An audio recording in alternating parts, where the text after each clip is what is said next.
Hello everyone and welcome back to another episode of the Blue Collar DM. My name is Howard as always, and today we're actually going to be talking about the pre-generated character sheets that can be found on the Wizards of the Coast website. Now, why are we going to do this? I mean, it's actually really important for first-time players because they're going to be a little bit different than what we're used to seeing in our typical character sheets that we're used to. So it's important to kind of go over this so that way first-time characters and new dungeon masters know what they're looking at. Without further ado, let's get to it.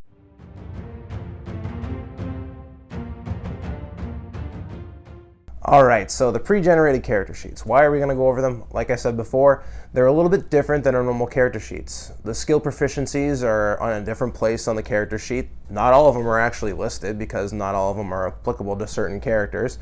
And in addition, all the ability scores are put in different places, and it's just different. The formatting is different. So it's important for dungeon masters when they hand these to their first-time players, whether or not those players are used to those character sheets, the dungeon master is going to have to know where everything is so that way they can explain it to the character.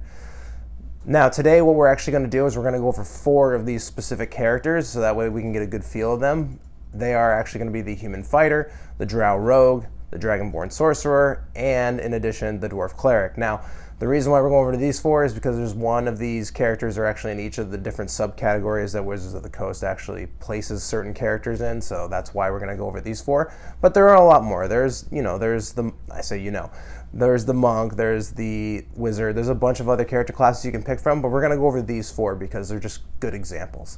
In order to do this, we're actually going to go over to the computer to actually help visualize all of these because we're going to need to actually see with our own eyes where these different ability scores and stuff are going to be playing in and how those differ than what the usual typical character sheet looks like when we're used to playing, if we're a dungeon master and we play with a regular group, where those skills are on that character sheet. Without further ado, let's go over to the computer. Okay guys, so now that we're over here at the computer, I want to show you guys a couple different things. So if we go over here, I'm on the Wizards of the Coast website. It's actually dnd.wizards.com, and the way I get to this official character sheet page, where you can actually pick out all these pre-generated characters. So here's that Human Fighter I told you about. We actually are going to go up here to Gameplay. We're going to come down to this Resources tab, and we're going to come down to the Character Sheet tab here. And in fact, the standard rules document that I love talking about is actually this basic rules link right here. So if you click on this, it'll bring us to this page where you can actually download it by clicking on this link here. But that's not what we're here for today. Today we're going to be going over these pre-generated character sheets. So first thing I want to do is I want to show you a comparison. So first thing we're going to do is we're actually going to come up here to character sheets here. This is actually the zip file that Wizards of the Coast actually puts out on that up here on this link here. So if we go back to that zip file, we can find character sheets. I'm going to just go to the print version of the character sheet so that way we can see what this looks like. So let's see if I can't, there we go, I'll make it a little bit bigger, zoom in a little bit. So now we can see here we got class level, we've got character name, so that we can still see my face. We got class level, character name, we've got all the ability scores that we would put in over here if you're going to write this on this sheet. We got everything very easy to find like we're used to from that character creation video. And I'll go over this character sheet breakdown a little bit more in another video, but I just wanted to show you guys what it looks like so that way we have a good comparison to look at. So now if we go over here, I've already pre-downloaded the character sheet. So Human Fighter, the reason why I'm going to click on Human Fighter 1 is because this is going to be the first level fighter for the pre-generated character sheet. So as you can see already, and for some reason I need to zoom in here because my face is covering everything. There we go. It's clearly very different. It already has the background picked out. It's a soldier background. It talks about what kind of things you would expect from this soldier background, including a rank, the faction that you're in, that kind of thing for the soldier background. But in addition, it's already got the fighter features too down here. It's got your fighting style, which it's already pre-picked out for this character as protection, and it also has the second wind ability here, which on your turn, as a bonus action, you can actually gain 1d10 plus 1 hit points because it's a first level fighter. And then it also has the equipment. It's got the longsword, the pike, the javelin, the chainmail, the shield, the Dungeoneer's pack, the potion of healing, and some cash, which we're going to need. And then we go over here, and like I said, it's very different. As you can see, it's obviously like much different than what we looked at over here everything's much more, I don't want to say player friendly, but it's just a lot more easier to see and visualize. If you're used to playing with this character sheet, it's much easier to find things. But if we go back, it looks like I'm going to have to open it up every single time, which is annoying, but it's different, as you can see. So let's see if we can't zoom back in again. I've got to lose my face there for a second, and there we go. So like we said, it's just different. It's actually kind of built out like a monster stat block, if you've seen the monster video from before that I put out. And it's just a little bit different. So we look here, we can actually put in a character name. I think, now this is not form fillable, unfortunately, but we would put a character name here, so we can call him like Jimmy Two Shoes, like our other fighter that we made. And he's going to be a medium humanoid, which he's a human, so that makes sense. And he's actually the chaotic good back alignment, which I'll go over alignment again in another video. I haven't gone over it yet, but basically he's a generally good guy, but chaotic means that typically he's going to do whatever it takes to be a good person, as opposed to following the letter of the law all the time. So think of, like, say someone who steals a loaf of bread for their family because they want to feed their hungry family. It's a good action, it's a good act, but it's not necessarily lawful. So makes sense. So if we look here, we have an armor class of 18. So this is what our opponents need to actually get to. If they're going to roll an attack against us, they need to get an 18 or higher in order to hit us. Our hit points are going to be 12 hit points. Now this comes, because this is a first level character, this comes from that 1d10 hit die. So a total of 10 hit points is what you start off with the fighter. And then you're going to add your con modifier, which is your constitution, which is right here. So we have 12 hit points at first level. Now if we look here, our speed is 30, because humans have a speed of 30. That's where that comes from. It's not much different than that. The fighter doesn't get any bonuses to their speed at first level, so that's why it's just 30. Now, if we look here, these are our ability scores. So it's really nice because they also put the modifiers for these ability scores in parentheses next to the score. So it makes it a little bit easier for us to understand, especially as first-time players playing the game. So right here, we can see that we have a 16 strength. So that's going to give us a +3. We have a 9 dex, which is going to give you a -1. We've got a 15 con, which is going to give us a +2. We've got 13 intelligence, which is going to be a +1, 11 wisdom, which is going to give us a 0, no modifier because we didn't hit 12, unfortunately, but that's something maybe we would look at maybe in improving when we get to our next ability score increase, which comes at level 4, and we'll talk about character progressions in another video. But today we just want to look at this particular character sheet and try to get a good breakdown on what it is. And then here we have proficiencies. So proficiency bonus at first level is +2. So if we're proficient in a certain skill or saving throw, we're going to add that +2. So for saving throws, the fighter is proficient in strength and con, so we're going to add that +2 modifier to the +3 here for the strength score. So we're going to come up with a strength saving throw, try to say that 5 times fast, strength saving throw of +5, and then a +4 constitution saving throw from that +2 con plus the +2 proficiency. If we go down to skills, we're going to see that athletics is a +5. That, again, is that proficiency bonus plus our strength score. Now, fighters get to choose certain proficiencies at first level, and it looks like from this particular pre-generated character sheet, they chose athletics, history, intimidation, and perception. But these can be different depending on what you want, depending on how you want to build your fighter. But for the pre-generated sheet that we're going to hand our first character to our first-time player, if they want to play a human fighter, this is what they're going to get. Now, armor proficiencies. They're proficient in all armor and all shields, so the reason why they can use, it looks like they've got chainmail, that's heavy armor. That allows them to use that. So not all characters can actually use heavy armor or medium armor. For example, wizards can't, I don't even believe wizards can use armor unless they have certain character backgrounds or if they're a certain racial background. So that's important to know. And then they're also proficient in shields, which is probably why our AC is 18, because I'm assuming we have a shield. So our fighters got that chainmail armor class of, is it 16? I have to look at it again, but that's what gives them that 18 armor class here first level, which is really, really high. And that shield proficiency gives them the ability to wear their shield, which is a +2 to their AC, which is really, really helpful. And then we're proficient in all weapons, that is what I like to say, but simple and martial weapons, we can use whatever we want, which is really nice. We're also proficient in gaming dice and land vehicles. So land vehicles, think your horse-drawn carriages, those kinds of things in your typical sword and sorcery kind of setting. And if we're talking about like a futuristic setting, we would be talking about cars, which would be kind of cool, or, you know, hovercraft, or whatever your setting is going to be about. All right, so then we look at our senses. We have a passive perception of 12.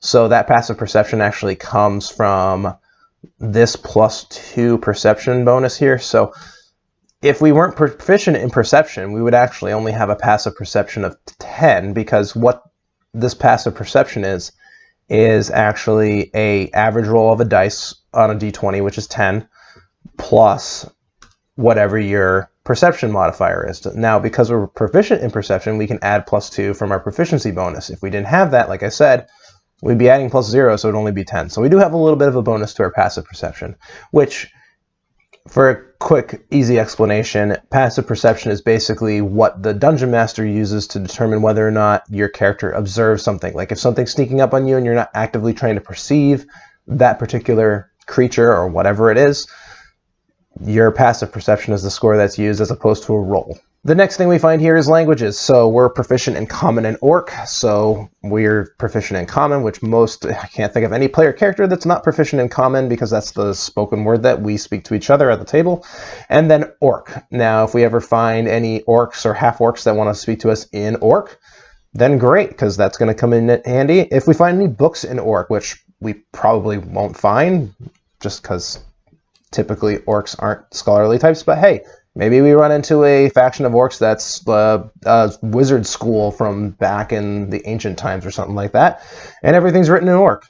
Depends on your setting, and depends on the background, and depends on your Orcs in your setting. Some people like to play dumb Orcs, some people like to play smart Orcs, so it's all up to you on how you want to play that. So the next thing we see here is attacks. So our human fighter here gets 3 different attacks. He's got a longsword attack, which is a melee weapon attack, so we have to be right next to somebody to use that. It's a one-handed weapon, so it's a +5 to hit with a reach of 5, hits one target, and we get a d8 +3 slashing if we hit. Now, a pike, I believe, is two-handed. I have to go back and look to make sure of that, so don't quote me on it, but we have the pike here, +5 to hit, reach of 10, so we can actually reach something that's actually not right up next to us, which can be helpful to keep certain enemies at bay with that pike, which we kind of sometimes need depending on the situation. So, and then that is actually a little bit of a better damage die and +3 piercing damage. So all these, this +3 and +3 come from our strength score. So like from the character creation video that we talked about before, this +3 is added to the damage roll on a hit, and then this +3 strength score plus the proficiency, because we're proficient in these weapons, get added together to come up with that +5 modifier to hit. Then the Javelin. The Javelin is actually kind of interesting because it's one of the very few ranged weapons that can use your strength score to be used as a thrown weapon.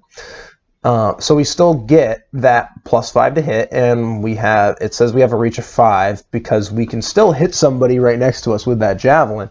But we can also throw the Javelin. So this is the short range here of 30 feet. So anything within 30 feet, we roll normal. Anything beyond that, but less than 120, we roll at disadvantage to try to hit somebody. And anything beyond 120 is just not going to hit because we can't throw that far. It's a one-target attack. It's a d6 die to do damage, and it's +3 piercing damage. And then our different actions here, second wind, like we talked about before, which is down here in the fighter features, and then we also have reactions. So our protection fighting style, in addition, it might give you a defense an AC bonus. I'm not sure. Again, don't quote me on that. I have to look it up, and that's not a bad thing. You can always look things up if you need to. But this protection fighting style, you can impose disadvantage on attack against a target within 5 feet of you. So if you have an ally next to you, maybe you're trying to protect the wizard or something like that, who's doesn't have as much hit points as you do, you can actually use your reaction to impose disadvantage on an attack that's coming at the wizard. That's a rolled attack. So it has to be, typically it has to be a melee attack, I believe, but the wording actually just says an attack. So it depends on your table. But so that's a good breakdown of the fighter. We've kind of gone over it before in the character creation video, which I'll leave a link to that one at the end of this video just so you can have a good idea if you want to make your own character.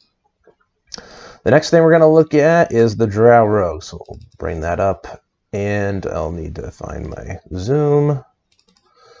Again, you're going to lose my face, and now I'm back. So we have here the Drow Rogue. So this is a level 1 rogue. We have the Charlatan background, which gives us a false identity. We also have a faction. We can have a personality trait of this one apparently is you lie about everything, which great.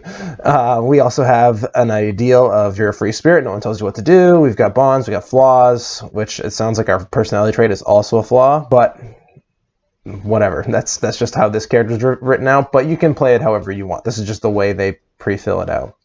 Again, here we have character name we can put in. We have our medium humanoid, which is a Drow Elf. So Drow is actually a form of elf that exists in the Dungeons & Dragons universe. They actually have some interesting character backstory, specific traits, which here they are.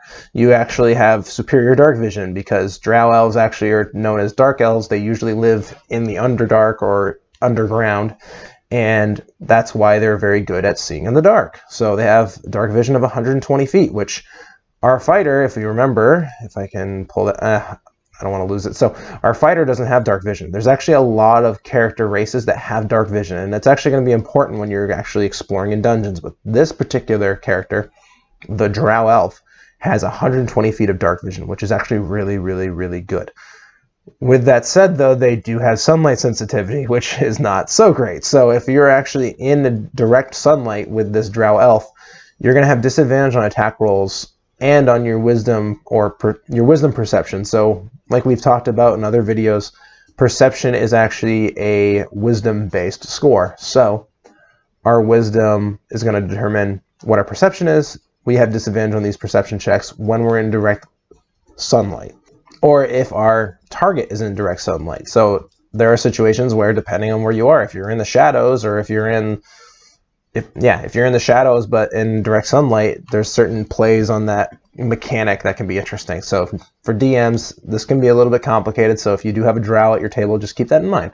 Drow elves, because they're elves, also have fey ancestry. So they actually have advantage on saving throws against being charmed, and magic can't put them to sleep. So there's a lot of different ways that certain character races are more advantageous than not. And the reason why the human is the way it is that it actually gets more bonuses for these scores up here. So you might be wondering, like, why are we going to play a human? Like, they seem like they don't get a whole lot. It's because they actually get +1 to all their scores up here when you're building them. But elves and different other character races get other advantages and disadvantages. So typically they'll get a couple bonuses up here, but the biggest bonus that they get is actually all these other traits. In addition to the Fey ancestry, they also get trance. So instead of sleeping, they actually just meditate, remaining semi-conscious for 4 hours a day, and they get the same benefit of an 8-hour rest. So long rests are used to refill hit points. They give you all your spell slots back. They're very beneficial for our characters. But luckily, because this particular character is an elf, and they're a Drow elf, they actually have this trance ability, which allows them to basically not sleep. I mean, they still have to be inert for 4 hours, but they're semi-conscious, so they kind of know what's going on around them. Depending on if they get attacked in the middle of the night, they can snap out of their meditative state and alert everybody, which is nice. And then because they're a drow, they get the Dancing Lights cantrip, which is basically just a cantrip that allows you to create some dim light around you, which is kind of nice to have. So if we go back up here, we'll go over this part of the character sheet here. So we're a medium humanoid, we're a Drow Elf, and we're of neutral alignment, which basically means we're not good, we're not bad. We follow some laws if they apply to us, but sometimes, depending on the situation, we'll make a call, which is kind of the, what a lot of real people are like, which is kind of interesting. Although typically I would like to think that most people are good people. Their armor class is 14, which, like we know from our fighter, is not as good. Unfortunately, and I believe we have, did I skip equipment here? Oh, equipment's kind of like by my face, which here we'll just zoom in so we can see it better. The equipment they get is a short sword, a dagger, a hand crossbow, quiver with 20 bolts for that hand crossbow, leather armor, a dungeoneer's pack, thieves tools, disguise kit, ring of a minor drow noble, which is your false identity, which helps out your false identity that we talked about before over here, and dark clothes with a hood and a belt pouch. Because we're a rogue, we want to hide in the shadows, so that's probably the reason why we have dark clothes for this character. So that leather armor actually comes up here to that armor class, and the leather armor, I believe, is going to give you an armor class of 11 plus your dex modifier. So we have that plus 3 dex here. We're going to add it into that 11 that we get from the leather armor, and we're going to get a 14. Our hit points are only 8 because we have no constitution modifier, so we're only the maximum of that d8 hit die that the rogues get. And then our speed is 30 feet because Drow Elves travel 30 feet. Our ability scores are going to be an 8 for our strength, which is a plus 0 for some weird reason. There's probably a really good reason, or this is a typo on the character sheet that it needs to be fixed, because 8 is actually supposed to be a -1. 16 is going to give us a plus 3 for our dex. Our con is going to give us a plus 0. Our intelligence is going to be a plus 1 from that 13. Wisdom, 12 is going to give us a plus 1 for our wisdom. And our charisma is going to be a plus 3. So we have a very charismatic rogue that can talk to people and maybe manipulate them into doing what they want them to do, which can be helpful. Proficiency score is still going to be a plus 2 because we're a level 1 character. Our saving throws are going to be plus 5 and plus 3 to our dex and intelligence respectively, which comes from dex plus 3 plus 2 is 5. And intelligence again is going to be that plus 1 plus 2, which gives us the plus 3. Now our skills, we're going to have proficiency in deception, insight, investigation, perception, persuasion, sleight of hand, and stealth. However, that little asterisk, I want to say, is probably because of this sunlight sensitivity issue that we have down here. So those are going to be kind of affected depending on our situation. And then we are also proficient at these tools, which are going to be helpful for any locks we need to pick or any other traps we need to disarm. That's where these thieves tools are going to come in, and it's going to allow you to add your proficiency bonus in addition to your dex modifier for that check. And then we're proficient in light armor, hence the leather armor that we're wearing. We can't wear heavy chainmail or plate armor or other armors like that, so we only get this leather light armor. Proficiencies in simple weapons, hand crossbows, long swords, rapiers, and short swords. So we're not proficient in martial weapons, but we're proficient in some martial weapons. That's the best way to put it. So that's why we have that crossbow down here, that hand crossbow, along with that short sword. So because a short sword is a martial weapon, so we actually have to have that proficiency in order to be able to use it, but the rogue class gives us that ability. Languages, we know more than the human fighter does, and we actually know Common, Elvish, because we're an elf, Undercommon, because we're a rogue that probably used to be from the Undercommon, and Thieves' Cant. Thieves' Cant's a special language that rogues get. Basically means that they can communicate with other rogues and other thieves and other, like, those types of people. Think mafia style. Basically, it's mafia common is what I like to call it. And it basically allows them to speak in the secret language that no one else understands. So that can be very helpful if you're in some sort of, like mafia style or noir style game, then you need to be very secretive depending on who you're talking to. This Thieves' Cant can actually be very, very helpful. Now, the rogue does get some really cool abilities here, some really cool attacks. It's got the short sword attack, it's got the dagger attack, it's got the hand crossbow, and it's got the drow trait, which is that dancing lights. Now, you may be wondering, Howard, we got our melee weapon attacks from our strength score before. Why is this a +5? Our strength is a -1. It's supposed to be a -1. This sheet's got a typo on it. But our strength score, shouldn't that be like a +1 to hit? Well, the reason why it's different is because this short sword and this dagger and this hand crossbow are actually known as finesse weapons. Finesse weapons have a special trait that allow you to actually use your dexterity modifier as your melee and ranged, well, most ranged attacks use your dexterity modifier, but any melee weapons that have the finesse trait allow you to use your dexterity as your weapon modifier for your attack. So you actually get to use your +3 dexterity for your short sword because it is a finesse weapon, or you can use your strength score, depends on what you want to do, but if we want to be advantageous here, we're going to use our dex score plus our proficiency. It's going to give us the +5. It's got to reach 5. You can hit one target, d6 damage +3. That +3 again comes from our attack stat, which in this case is going to be our dexterity. Dagger, not as good, but it can be thrown, which can be helpful depending on what you want. And that's going to give us a +5 to hit, d4 damage, +3 piercing damage. And I want to say, only one dagger. So depending on what you want to do, you could actually dual wield 2 daggers if you wanted to. but this character in particular does not. And then we have the hand crossbow, which is a ranged weapon, +5 to hit. Got a range of 80 feet, which is better than that javelin that we had, and a long range of 320 to hit, which is, again, better than that javelin, because we're not throwing it. We're actually using the mechanisms of the hand crossbow to fire it, which is helpful. And then this character has the bonus action of 2-weapon fighting, and this is where it actually uses the dual wielding that I was talking about. So if you make an attack action with a short sword, you can then use a bonus action to attack with the dagger in your other hand. So you make an attack with that short sword, and then you stab with your dagger as your bonus action, which is very helpful. So you can take 2 attacks on your turn. And then the other thing it has is the sneak attack feature. So that's down here. Once per turn, when you attack, you can actually deal an extra d6 damage to a creature you hit with an attack if you have advantage on the attack roll. This attack must have the finesse trait or be a ranged weapon, which all 3 of these have one of those traits. So that's why the rogue is this is kind of the penultimate ability of the rogue, and that's why they are very desirable for some people, because they can deal a lot of damage if they have advantage on their attack. On the flip side of that, you also don't need advantage on the attack roll if you have if another enemy of the target, if you have another enemy of the target within 5 feet of it, that enemy isn't incapacitated, which basically means if you have an ally next to the enemy you're fighting, as long as they're not incapacitated, and you don't have disadvantage on the attack roll, depending on the situation. So if you say you were in direct sunlight and you were trying to fire at something in direct sunlight and you had disadvantage, then you couldn't use this. But in general, if you're indoors or if you're underground or if it's nighttime, if your ally isn't incapacitated, they're within 5 feet, you don't get the advantage on the attack roll, but you can actually still use your sneak attack to deal damage, which is really cool.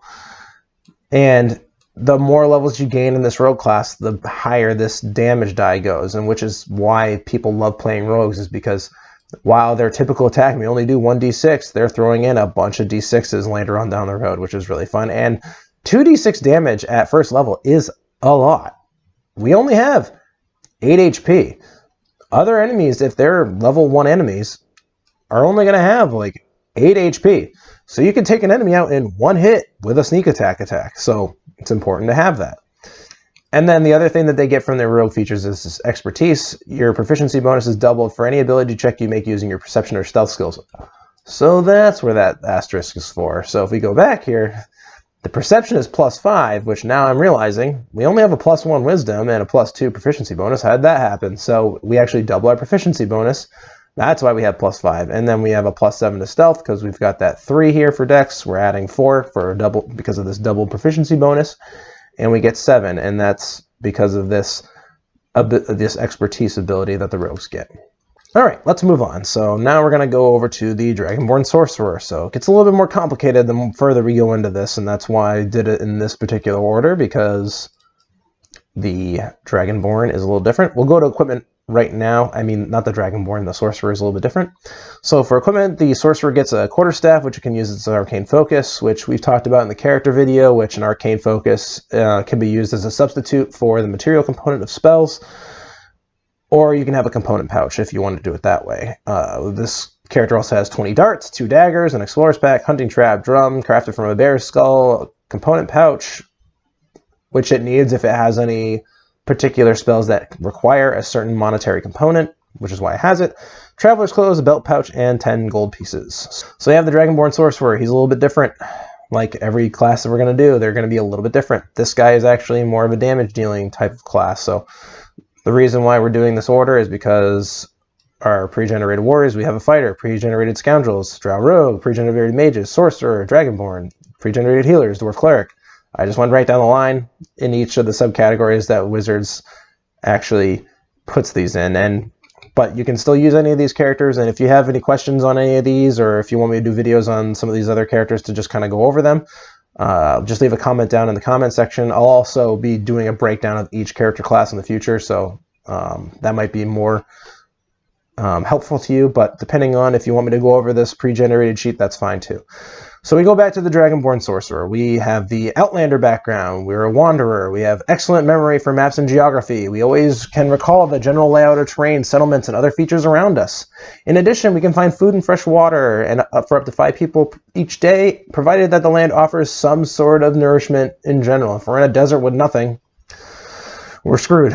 But in general, we actually have the ability to find food and water. Alright, looks like we're a member of the Emerald Enclave in this particular world, but you can make them whatever you want them to be.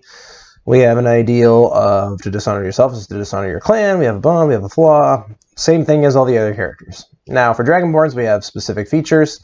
We have the draconic ancestry of a silver dragon, so we're actually a silver Dragonborn, which basically there are different types of dragons in Dungeons & Dragons, depending on their color. Dragonborn share these particular color patterns because they are part dragon, part humanoid. So if we look here, our draconic ancestry, we actually are the ancestor of a silver dragon, which is, to not go into too much of a lore dump about dragons, basically there are metallic and chromatic dragons. Metallic dragons are the good dragons. So silver dragon means that we come from the ancestry of a good dragon.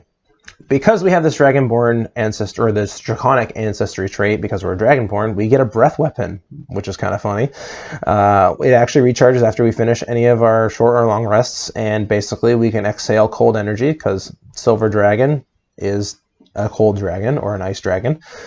We can exhale cold energy in a 15-foot cone. Each character, or each creature, or it can be an ally too if they're caught in the cone, unfortunately, has to succeed on a DC Constitution saving throw, from which the difficulty, or DC means difficulty check, so the difficulty check of that saving throw is going to be 8 plus the con modifier of this character plus the proficiency bonus of this character. We have a +2 proficiency. Our con is +2, so that's going to be +4. So it's going to be 8. So it's going to be a DC 12 Constitution saving throw to avoid taking full damage. If they succeed, they get half damage. If they fail, they take full. Now, if we go back up here, well, actually, let's go through all the sorcerer features just because a lot of these are going to impact what's going on up here. So we have a dragon ancestor. Whenever we make a charisma check interacting with dragons, our proficiency is doubled if it applies to the check. So if we go back up here, it looks like we don't have intimidation is a charisma-based skill. So we have a +2 plus the 3 from the charisma here. We can add 2 more to make it a +7 if we're trying to intimidate a dragon. Good luck with that. And then any other charisma checks, so like your persuasions or performance, if you ever want to perform for a dragon for some weird reason. We also have draconic resilience, so as magic throws through your body, it causes physical traits of your dragon ancestor to emerge. Your maximum hit points increase by 1 at first level and whenever you gain a sorcerer level. So if you gain a level in sorcerer because of, it looks like this actual character is a draconic ancestry sorcerer, which we can talk about ancestries of sorcerers in another video, but because they are a draconic ancestry sorcerer and they're a dragonborn, it themes very well. They also have this draconic resilience that allows them to add a hit point every level that they get for a sorcerer. So this particular character has 9 hit points because they have the +1 from they have the 6 plus 2 from con, so that gives them 8, and then the 1 from the draconic ancestry gives them that extra hit point. And then they also have scales that cover their body. Now, if they're a human, they can have a draconic ancestry too. It's not just limited to Dragonborn specifically, but because they have draconic ancestry, their AC when they're not wearing armor is 13 plus their dex modifier, which my guess is that's going to actually be, yep, it's going to be a 14 because 13 plus that 1 dex from their natural armor, from their dex score, excuse me while I shift some things around my computer, is going to give them that 14. And then they have spell casting. Charisma is their spell casting ability as a sorcerer, so they're going to use their charisma modifier whenever they need to use a spell that requires a charisma check or a difficulty save, or difficulty check to save against it. To cast a spell, you have to spend a spell slot of a spell's level or higher, and you regain all expended spell slots when you finish a long rest for this character. So we have a spell save DC of 13, which comes from It's kind of the same thing as this DC here. It actually is the same thing, but instead of the con modifier, we're using our charisma modifier. So we take 8 plus 2 is 10, plus 3 is 13. That's where we get the 13 for our spell save DC. Our spell attack modifier is going to be a plus 5 because we are proficient in our spells. So we're going to use that plus 2 proficiency plus the 3 from the charisma to give us that plus 5 spell attack bonus, which comes into play with these specific spells up here, depending on if they call for it. Looks like we get some cantrips, which cantrips we can cast as many times as we want per day. Just make sure you read out what that spell does on this. Probably actually comes from the, if we go back to gameplay and basic rules, I bet you it's in that standard rules document because these are supposed to be the pre-generated, ready-to-use characters. So we've got Blade Ward, Mage Hand, Ray of Frost, and True Star Ike, which True Strike, anybody that knows Dungeons & Dragons has a funny story about True Strike. Ask them how useful or not useful it is, depending on what you're trying to do. And then you also have got 2 slots. You have 2 spell slots. So these 2 spell slots of first level can be used for Magic Missile or Shield. Now, this doesn't mean you have to use 1 Magic Missile and 1 Shield during the day. You can use 2 Magic Missiles if you want over the course of the day, or you can shield twice, depending on what's happening at your table. And we have the equipment here. So if we go back up to our stat block, basically, we have armor class 14, hit points of 9, speed of 30 feet. As you can see, most characters have a speed of 30 feet. Our strength is 10, our dex is 13, which gives us a +1. Our con is 14, gives us a +2. Intelligence is 0, or 10, gives us a 0. Our wisdom is +1 from the 12, and our charisma is 16, which gives us a +3. Proficiency is still +1 for a first level character. Con and charisma saves are 4 and 6 respectively. Skills, we got a +2 to Arcana and Athletics, a +5 to Intimidation, a +3 to Survival. We're proficient in the drum, which is a musical instrument, so that could be used for some good role-playing moments maybe if you're in a tavern you want to play. We have daggers, wet darts, slings, quarterstaffs, and light crossbows as our weapons proficiency, so that's why we have a quarterstaff, a dagger, and a dart. We have a passive perception of 11, and our languages we know are Common, Draconic, and Sylvan, which Sylvan is a style of, I believe it is related to some sort, I believe it's a Fey ancestry language. Don't quote me on that as usual when I say I think, because I need to look it up to make sure. Our actions we can take. So we have attacks that we can make as part of our turn. We can attack with our quarterstaff for a +2 because quarterstaffs are a strength-based weapon, but we have proficiency, so we get a +2, but we're only doing a d8 bludgeoning damage if we hit. Our dagger, because it's a finesse weapon, we can use our dexterity, like we said before. It can be thrown as well. It's got a range of 20 or 60 feet. Short range 20, long range 60. And we're doing a d4 +1 damage. Dart, +3 to hit, 20, 60 feet range, which, why would you throw a dagger if you have a dart? I don't know. And we've got 1d4 damage. And then we have our cold breath weapon, which we can use, and then the spellcasting trait that we have down here, like we talked about before. So that's a good breakdown of the sorcerer. In another video, I will go over some of the spells, maybe, depending that are found in the standard rules document. But for now, you can actually just find them by looking at the standard rules document. Like I showed you, it's on this particular page. You download the basic rules, and it's near the end there. And then the last character we're going to go over here is the Dwarf Cleric. So we're going to go pull up that Dwarf Cleric 1. We're going to maximize. As you can see, a lot of stuff going on here. In fact, I'm probably just going to leave it like this. No way, I can scroll down to a second page. That's good. So I will zoom in more and bring my face back in here. So, Dwarf Cleric. Part of the reason I wanted to leave this to the end is because there is a lot going on here. So, this cleric is got the guild jeweler background.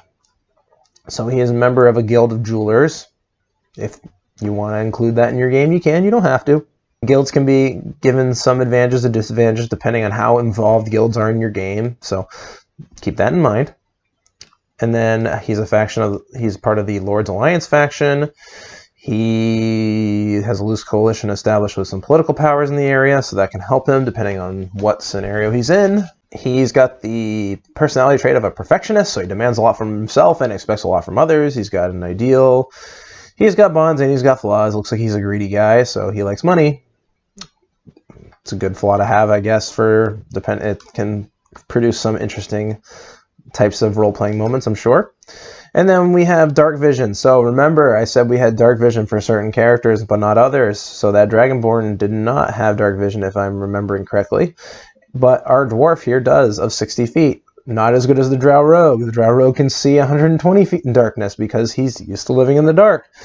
But our dwarf here has dark vision, but he can see 60 feet as if dim light, which is, think dusk, basically. Like kind of like almost to the point where you can't see anything, where it's completely dark, but not quite. You have some sort of light source that's giving some shadows maybe. And you can see it as if it were daylight or bright light. And then darkness, you would see it as if it was dusk, which can be very helpful to be able to see in dim light. You can't discern color in the darkness, but only in shades of gray, which that might give you a better idea of it, like basically kind of like shadowy, darkish light, but you can still kind of see. We have stone cunning as a dwarf. I believe this isn't a hill dwarf. This is a mountain dwarf. That's probably why. It doesn't look like it says here, but that's okay. So we have stone cunning. We have a +4 bonus to intelligence history checks. So any history check that we make, we get +4 to that check. History is an intelligence-based skill, so that's why we get that. And if you ever need, or if you ever have any questions or need to think about it, what skills are determined based on which modifier from our ability scores, you can actually reference the other character sheet that I was showing you before. Let's actually just go to that right now just so you can see it. You can see here that we actually have all of the skills here, and the particular ability that governs them is right there. So if you need that list as a dungeon master, you can print this out and have it next to you at your table. Let's get out of here. Let's go back to the cleric, which I need to reload again. And zoom back in again. Okay, so stone cunning, we get that +4 for history checks based on the origination of stonework specifically. So not all history checks, just the ones related to stone. So we get a +4 bonus. Are we proficient in history? No. So if we have an intelligence of 0, so we're getting a +4 to our checks relating to the history and origins of stone. All right, so now we're going to get into the cleric features. So we're a life domain cleric. So life domain clerics, they focus on vibrant, positive energy, one of the fundamental forces of the universe that sustains all life. You gain a number of domain spells, which we'll talk about that down here somewhere, I'm sure. Yeah, right here. We get a number of domain spells that are always considered as prepared. So clerics prepare their spells every day. So they actually get to prepare a certain number of spells depending on their spell modifier, which is wisdom. It looks like for this one, they allow for this one, they actually just pre-prepare everything for you and they just leave it. But you can actually, as a cleric, change out your spells every long rest. So if you don't want to use these spells that are not domain spells, so your Detect Evil and Good, Detect Poison, Disease, Guiding Bolt, and Healing Word, if you don't want these spells, you can actually change them out for other cleric spells. But in this case, if you have a first level character, a first time character, just hand them this and have them play with these spells. And then over time, as they get used to the character, then you can talk to them about preparing spells each day, depending on the scenario they're in. So like we said before, they're the life domain, they're a disciple of life. Whenever they have this ability, and it allows them, whenever they cast a spell at first level or higher, to restore hit points, like Cure Wounds, I think was up here, and Healing Word. They actually gain additional hit points equal to 2 plus the spell's level. So for a first level spell, they're going to get an extra 3 hit points every time you use a cure spell on them. So if you cast a Cure Wounds, which I believe is a D8 to heal, you roll that D8 and then you add the +3 to that healing. So, which is helpful at first level. Like we have 11 hit points. You roll an 8 and a 3, you're restoring 11 hit points. You could take someone from being all the way out to being back up to full, which can be great. We're also going to get our spell casting here. We're going to have 3 cantrips which we can cast at will. In this case, the cantrips that we have are going to be Sacred Flame, Spare the Dying, and Thaumaturgy. This character is definitely a life cleric. It looks like they've really made this to be someone who's going to try to keep the party alive and keep them up at all times and heal and make sure that no one passes on and really tries really hard to try to keep everyone alive. Doesn't necessarily do a lot of damage. The only damaging spell they have as far as a first level spell is going to be that Gunning Bolt, and then the cantrip's going to be a Sacred Flame. So they have some damage, but a lot of what they have the Spare the Dying, they have the Cure Wounds, they've got the Healing Word, they have the Detect Poison Disease to try to prevent additional damage to happen to their characters. There's a lot of really good healing utility here for this cleric. And then preparing or casting spells. To cast one of your cleric spells, you must expend a spell slot. If the spell's level are higher, you regain all expended spell slots when you finish a long rest. Same as your sorcerer. There's only one spellcasting class, I believe, that gets that short rest regaining of spell slots, and that's the Warlock, but the Warlock has significantly less spell slots, so that's why they actually have that ability. It's a little bit different. They also are really heavily reliant on their cantrips, so part of the reason why the Warlocks have less spell slots is because they're more reliant on their at-will magic. So they get that ability to regain at short rest, but most of your spellcasting classes are going to get a long rest recharge of their spell slots. And then here it goes into an explanation of preparing your cleric spells that are available for you to cast from the cleric spell list. When you do so, choose up to 4 cleric spells. So because our number we can prepare, I believe, is probably related to cleric level plus your wisdom modifier. Again, don't quote me on that. I don't think it says on here what it is, but for the first level cleric, it's going to be 4 spells. You're going to add, oh no, I believe it might be proficiency divided by 2. Don't quote me on it, but just read this. If you want a full breakdown of the cleric, I'll have that sometime later on down the line. You can change your prepared spells when you finish a long rest. You have to prepare these spells. You have to pray for a minute in order to prepare them for each spell on your list. Spell casting ability is going to be Wisdom, because we draw our cleric magic from the devotion of our dwarven deity, especially Moradin, or Moradin, depending on how you want to pronounce it. And spells are going to use our Wisdom ability. Ritual casting, we can cast certain spells as rituals, which basically means that we take 10 minutes to cast the spell, and then we don't actually use a spell slot, but it has to be a ritual spell. I believe one or both Detect Evil and Good and Detect Poison Disease are rituals, so you can actually cast them as rituals without expending a spell slot, which is helpful because you need those 2 slots to be able to cast your Cure Wounds and Healing Word. So it's a good thing that we have those there. And then your spellcasting focus is going to be a holy symbol, which can be anything. You can put that holy symbol as a necklace around your neck. It can be a ring. It can be an emblem on your shield. Whatever you want your holy symbol to be, you can have it somewhere on your body. And then the equipment that this character is going to get is going to be a ancient dwarven crossbow bolt. Oh, I guess it's just an artistic example of I don't know why they went the detail about it, but they did. They have the backpack, they have the guild badge from their jeweler's guild, they have the bedroll, chainmail, holy symbol, common clothing, cleric vestments, hand axe, they have 2 of them, healer's kit, jeweler's tools, healer's kit so they can heal more. Jeweler's tools, mess kit, pouch, rations for 10 days, a shield with a holy symbol emblazoned. So if you don't want to carry your holy symbol, you have a holy symbol on your shield. Tinderbox, warhammer, water skin, and 3 gold pieces. Not a ton of gold, but they have it. Armor class is going to be chainmail, is going to be derived from their chainmail and their shield. It doesn't look like they actually put everything on the equipment list there, which, oh no, there it is. Chainmail. Shield's on there. There it is. Okay, so if you're holding your shield and you have your chainmail, you don't need to hold on to your holy symbol, but if you don't have that shield equipped, then you're going to definitely need that holy symbol on your body, which, like I said, can be as simple as a necklace or a ring on your person. And then our speed as a dwarf, because we have stubby legs, is going to be 25 feet. It looks like we are actually a hill dwarf. I was wrong. We're from the life domain. We're a lawful good cleric, so we're going to follow the laws of the land, but also be a good person. Might be a little bit of a goody two-shoes teacher's pet kind of person, but that's the way we are. But we're also very greedy, so it's very interesting how those play on each other.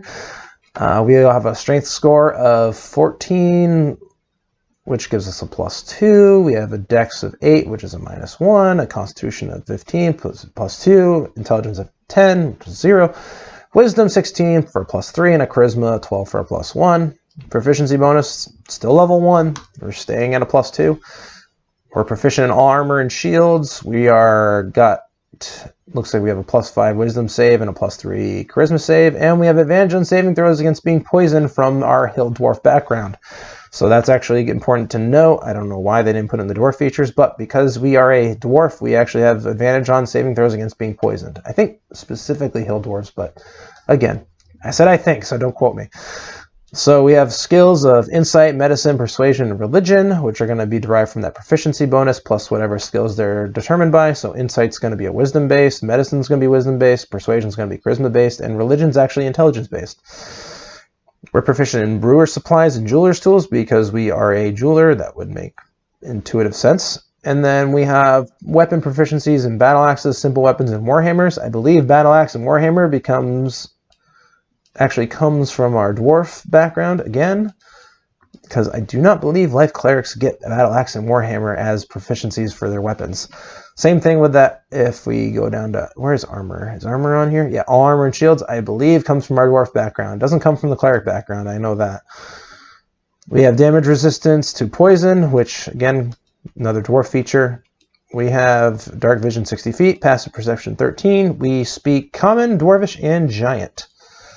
And then we have a warhammer attack, a hand axe attack, and we have preserve life and turn undead, which are cleric channel divinity features, which they did not put on here. That is interesting. All right, so I am going to go look that up here on the computer here for you guys in a second. But then we have our spell casting.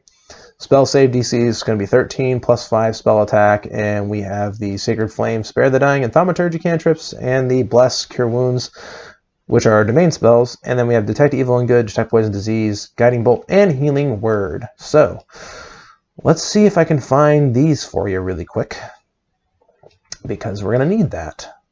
It's going to actually be really important to have that. So let's open up these basic rules. Let's find turn undead. So, oh, I see why.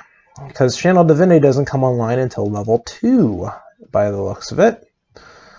And so I don't know why they put that on there for us to look at as part of our specific domain character sheet for our cleric, but I don't know why they put it on here. But I bet you if we go back here and we go to our cleric and we go to level 2, I hope they explain it.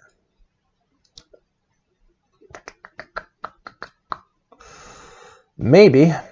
Oh, here it is. Channel Divinity. Recharges after a long rest. We have Preserve Life and Turn Undead. So for our first level cleric, we don't have this, but for our second level one, we have that. See, even us people that play Dungeons & Dragons all the time don't necessarily remember when certain things come online for certain characters. So in general, that is a good breakdown of the cleric here. So like I said, we've got a lot of healing utility here, and we're going to be pretty resilient because we're a dwarf with a lot of these resistances, which is going to be important for our healers. I hope now that we've had a chance to kind of go over these character sheets in detail, we actually have a very good understanding about these character sheets, the statistics that are involved in them, and how they kind of differ from the typical character sheet that most of us are used to dealing with when we're an experienced player. Especially when we're an experienced dungeon master and we want to help out these first-time players, we really want to be able to help these guys out and make sure that we're prepared. So having a good understanding of these pre-generated sheets is going to really help us out in the future. Coming up in the future for this channel, thanks to a number of different comments left by various Reddit users and a number of comments left on videos for this channel, we're actually going to go over individual class breakdowns for each character class and the spells that are involved, and a little bit of a general overview of what these spells are. We're also going to go over running a session 0 and planning out a long-term campaign, and what it is important to know when you're talking to your players when you're deciding to run a long-term campaign, and what a session 0 is, and why it's really important to make sure that we're running this session 0 when we're getting ready to play this campaign. We're also going to talk about how to make encounters interesting. So once we have a good mastery of general encounter building, how can we make some of these encounters a little bit more interesting in order to make things either a little bit more tense for our players or a little bit more, entertaining for everyone at the table. I hope you guys got a lot out of this video today. I know it was a lot of information and it was exhaustive, but if you stayed till the end, I want to thank you a lot. Again, if you have any questions about anything that we covered today or anything else Dungeons & Dragons, make sure that you leave a comment down in the comment section below. Also, if you want to see any further stuff or any content from this channel, a lot of other Dungeons & Dragons content, you can actually make sure you give this video a like and make sure you subscribe to the channel and also hit that notification bell so that way you can actually, see this content when it comes out and be up to date, and that way you get alerted whenever a new video comes out. I hope you guys had a lot of fun today. I know that it was really long and I want to thank you for staying till the end. And again, if you have any feedback on the channel, as always, I'm more than happy to take that feedback down in the comment section, or you can direct message me on any of my other social medias. Until next time, guys, I'll see you all soon.